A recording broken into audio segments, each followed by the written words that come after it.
త్వరలో RTC union ఎన్నికలు రానున్నాయని staff and workers federation రాష్ట్ర ప్రధాన కార్యదర్శి సిఎస్ రావు తెలిపారు. ఆర్టీసీ రక్షణ, కార్మికుల హక్కుల పరిరక్షణ కోసం రాజీలేని పోరాటాలను కొనసాగిస్తున్న కార్మిక వారధి, పోరాటాల సారథి స్టాఫ్ అండ్ వర్కర్స్ ఫెడరేషన్ను ఆదరించి గెలిపించాలని పిలుపునిచ్చారు. ఆదివారం నల్గొండ డిపోలో ఆర్టీసీ కార్మికుల సంపూర్ణ ఉద్యోగ భద్రత, ప్రభుత్వం, యాజమాన్యంతో జరిగిన చర్చల సారాంశం, భవిష్యత్తు పరిష్కారాలు, మార్గాలు అంశాలపై కార్మికులతో ముఖాముఖి కార్యక్రమాన్ని రీజియన్ కమిటీ నిర్వహించింది. ఈ కార్యక్రమానికి ముఖ్య అతిథిగా హాజరైన రాష్ట్ర ప్రధాన కార్యదర్శి విఎస్ రావు మాట్లాడుతూ, తమ సంఘం ఆవిర్భావం నుండి నేటి వరకు కార్మికుల హక్కుల రక్షణ కోసం, ఆర్టీసీ పరిరక్షణ కోసం పనిచేస్తుందని, అనేక ఐక్య పోరాటాలు చేశామని, కార్మికుల పట్ల చిత్తశుద్ధితో ముందుకు పోతున్న సంఘానికి కార్మిక వర్గం అండగా ఉండాలని పిలుపునిచ్చారు. ఇటీవల కాలంలో జరిగిన సమ్మె చర్చలో భాగంగా యాజమాన్యం ప్రభుత్వం ముందు అనేక డిమాండ్లను పెట్టామని, ఉద్యోగ భద్రత, ఆర్టీసీ కార్మికుల విలీనంపై అధ్యయనం చేసి ఉద్యోగ భద్రతకు ఆటంకంగా ఉన్న రెగ్యులేషన్స్ మార్చాలని డిమాండ్ చేస్తున్న ఏకైక సంఘం ఎస్డబ్ల్యూఎఫ్ దేనని అన్నారు. 2 నెలలు కావస్తున్న ఈడీల కమిటీలతో అంశాలు అమలు చేయడం కోసం మళ్లీ పోరాటం చేయాల్సిన పరిస్థితి ఏర్పడిందని అన్నారు. కార్మిక నియామకాలు వెంటనే చేపట్టి ఖాళీలను భర్తీ చేయాలని డిమాండ్ చేశారు.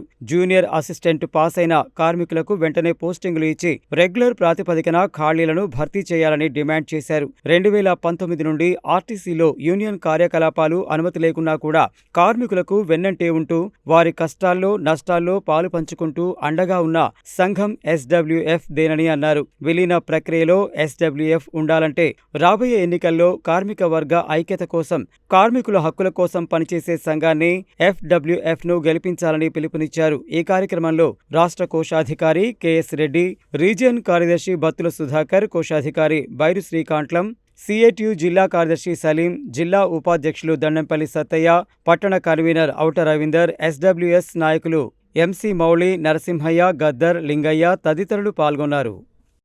ఆర్టీసీలో ఉన్న పరిణామాలని కార్మికులకు వివరించడం కోసం డిపోలో పర్యటన చేస్తున్నాం. ఏదైతే ఎగ్జిక్యూటివ్ డైరెక్టర్ల కమిటీతో యాజమాన్యం చర్చలు జరిపిందో దాంట్లో అనేక అంశాలను అంగీకరించారు. వాటిని అమలు చేయడానికి మాత్రం ఇంకా కార్యాచరణ ముందుకు రాలేదు. వాటన్నిటిని అమలు చేయాలని చెప్పి రేపు రాష్ట్ర వ్యాప్తంగా అన్ని డిపోల ముందు ధర్నాలు నిర్వహిస్తున్నాం. దీనికి సంబంధించిన అంశాల్లో ఆర్టీసీ చీఫ్ పర్సనల్ మేనేజర్ని, ఎగ్జిక్యూటివ్ డైరెక్టర్ ఆపరేషన్స్, అట్లాగే ఎండీ గారిని, దాంతోపాటుగా నిన్న మినిస్టర్ గారిని కలిసి విషయాలన్నింటినీ కూడా వివరించాం. దాన్ని వెంటనే పరిష్కారం చేయాలని చెప్పి కోరుతున్నాం. ఇక రెండోది, ఆర్టీసీలో ఎన్నికలు జరగబోతూ ఉన్నాయి, త్వరలో జరుగుతాయని చెప్పి అంటున్నారు.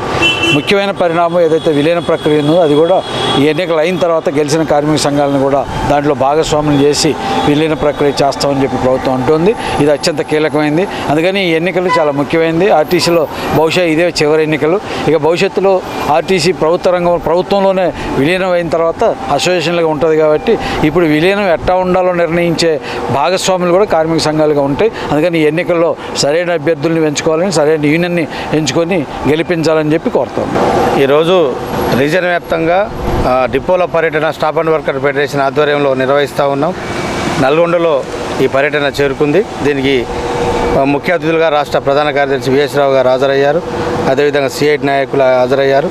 ప్రధానంగా డిపోలో కార్మికులు మరి ఎదుర్కొంటున్న సమస్యల మీద, గతంలో ప్రభుత్వం యాజమాన్యంతో జరిగిన అంశాలపై చర్చ సందర్భంగా కార్మికులతో ముఖాముఖి కార్యక్రమాన్ని రాష్ట్ర నాయకులు ఆధ్వర్యంలో నిర్వహిస్తూ ఉన్నారు. ఇప్పటికే కార్మికులు చాలా చెబుతూ ఉన్నారు. విలీనం ఏపీలో జరిగినటువంటి నష్టాన్ని నివారించే పద్ధతుల్లో ఎస్డబ్ల్యూఎఫ్ చాలా కృషి చేస్తుందని చెప్పేసి కార్మికులు వాళ్ళ మనసులో ఉన్న మాట చెప్తా ఉన్నారు. ఎస్డబ్ల్యూఎఫ్ కూడా 2 దఫాలుగా ఆంధ్రప్రదేశ్లో పర్యటన చేసి విలీనం వల్ల వచ్చే లాభ నష్టాలను కూడా క్లుప్తంగా వివరించి బుక్లెట్ కూడా ప్రచురించి కార్మికులకు కూడా అందజేయడం జరిగింది. కార్మికుల నష్టం జరగకుండా విలీనం ఉండాలనేది ఎస్డబ్ల్యూఎఫ్ ప్రతిపాదన.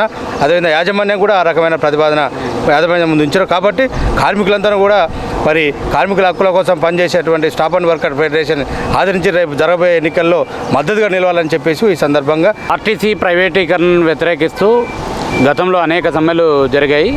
మొన్న చేసినటువంటి సమ్మెలో ప్రభుత్వం యూనియన్లతో చర్చలు జరిపి కొన్ని సానుకూలమైనటువంటి నిర్ణయాలు చేస్తామని చెప్పి ఒప్పందం కుదుర్చుకుంది. 3 మాసాలు అవుతున్నప్పటికీ కూడా ఇప్పటికీ వాటికి సంబంధించినటువంటి ఏ రకమైనటువంటి నిర్ణయాలు చేసేటటువంటి పరిస్థితిలో ప్రభుత్వం లేదు. అందుకే ఆర్టీసీని పరిరక్షించేటటువంటి విధంగా ఈ జేబీఎం సంబంధించినటువంటి ఎలక్ట్రిక్ బస్సులు ఏవైతే ఉన్నాయో ఇవన్నీ కూడా ఆర్టీసీ ద్వారానే నిర్వహణ చేయాలి, ఆర్టీసీకే అప్పచెప్పాలని చెప్పి సిఐటిగా డిమాండ్ చేస్తా ఉన్నాం. ఆ సందర్భంగా మొత్తం కార్మికుల్ని కలిసి వాళ్ళ సమస్యల్ని పరిష్కారం చేయడం కోసం వాళ్ళతో ఇంటరాక్ట్ అనేది చేసుకోవడం అనేది జరుగుతోంది.